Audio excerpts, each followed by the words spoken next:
It's almost that time again. Join us in celebrating Christmas and the festive season with all the best this wonderful celebration has to offer. We begin this month by chatting with Pastor Godfrey Adderley on the meaning of Christmas.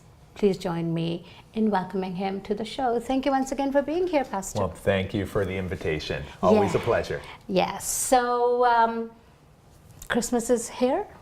Yes, Christmas is here, and you can already see in the stores they're getting ready. Yes. And some people have already decorated their homes. Mm-hmm.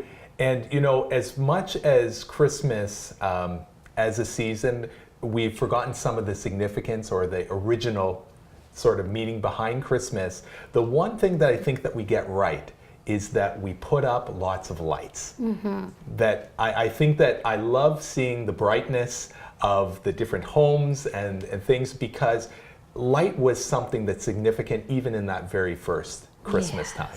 Yes. So light came into this world. Yes. Christmas time. Yeah. That's what happened. Exactly. I think that that we need to remember what it was like before Jesus came. Okay. How was it?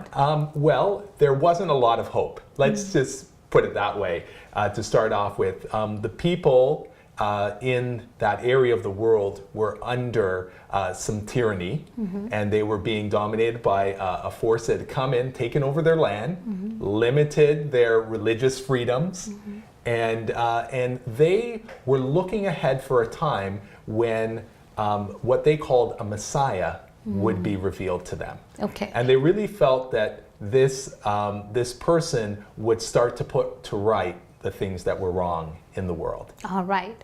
So the birth of Jesus was prophesied. Yes.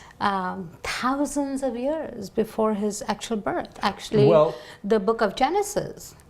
That is correct. You see that right from the beginning, that there was promise that the seed of the woman would crush the head of the enemy.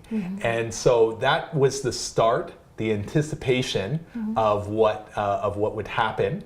But then a little bit later, the prophet Isaiah, hundreds of years before Jesus came, he gave some more specifics, some details, even about where how this would happen. And so there was much anticipation in terms of this figure showing up. That's right. Yeah. And that's why they recognized, right, that this is who he was. Now, what is the meaning of Christmas? As you mentioned earlier, that this has almost taken a very commercial tone. Yes. And it's become somewhat all about buying gifts, right? Shopping, buying gifts, and spending lots of money. But that's not the original intent of this wonderful celebration. Right. What is the original intent? Okay. Well, I think the concept of gift giving got to be popularized, and there's nothing wrong with gift giving. Please hear me. I love to get gifts. I love to give gifts. Yes. But that was meant to represent the main gift that was given to us by God, of this Messiah, of this Savior, of this person that would change the world forever. And it states in some of the prophecy that he would be born, that he would bring light to darkness, that where there wasn't any hope, that there would be hope. And so that's really what we want to celebrate. And when we carry the whole concept of giving gifts or being the light of Christmas, I think that what we really want to take away is the fact that God gave us his gift, and then we share that gift with others. How do we do that? There are lots of people who would say, I want to do something different. I want to make a contribution to my community, to my neighborhood, to my family or friends. What are some other things that we can do to practically extend this wonderful gift that we got Yes. Well, I think that it's important to mention that there are so many people that are in a desperate situation at Christmas time. Yes. And that could be for a number of different reasons. It Yes. could be that they have no family that's around in the city that they're living in. Yes. It could mean that a loved one has passed away or maybe sick. And so it's a really hard time for people when they feel isolated and alone. And so I think one of the things that we can do is that we can look for opportunities to connect with people who may not have anybody in their life that can encourage them at this time. So that could be just even having inviting somebody out for a coffee, or if you have a family celebration, looking for a family in the community or an individual in the community that doesn't have any family connections, and maybe inviting them over to be a part of that celebration as well. Yes, that's really important, because it's a family tradition of ours. Every Christmas we always like to invite somebody who doesn't have family, and doesn't take a whole lot, right? To just bring someone to your home and let them be a part of your family celebration. Yeah, Yes. and I think that it's the way that we should live every time of the year. Yes. You know, we should always be looking for opportunities to do that.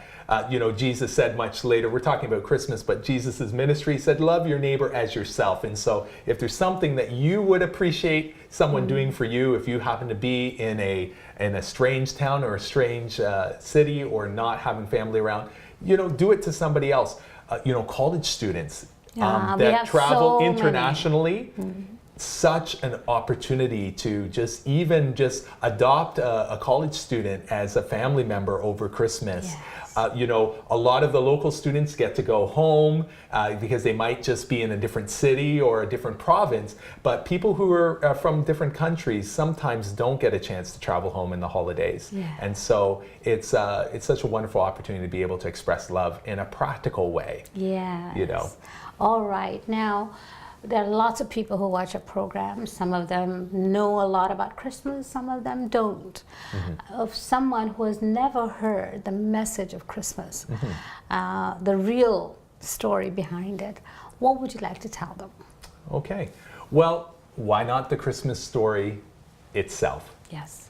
So, as we were mentioning before, the people were anticipating the revealing of a Messiah, but they didn't understand exactly what would happen and how it would take place. They knew a little bit. They knew that he would be born in the small town of Bethlehem. They knew that he would be a descendant of King David, but they didn't understand entirely that this would be God himself that would come in the flesh. And when they were waiting for the Messiah to come, they thought that he would come as a ruler, as a conqueror, as something that would just right all the wrongs in the world. And yet, a small child was born in Bethlehem. And he didn't have a proper place to stay. There was a census going on, and so all of the inns were crowded. Family members had crowded into houses to stay, and there wasn't a proper place for him to stay, so they just took whatever was available. And so he was born in a very modest condition. And at the same time that he was being born, angels appeared to the shepherds that were on the hillside.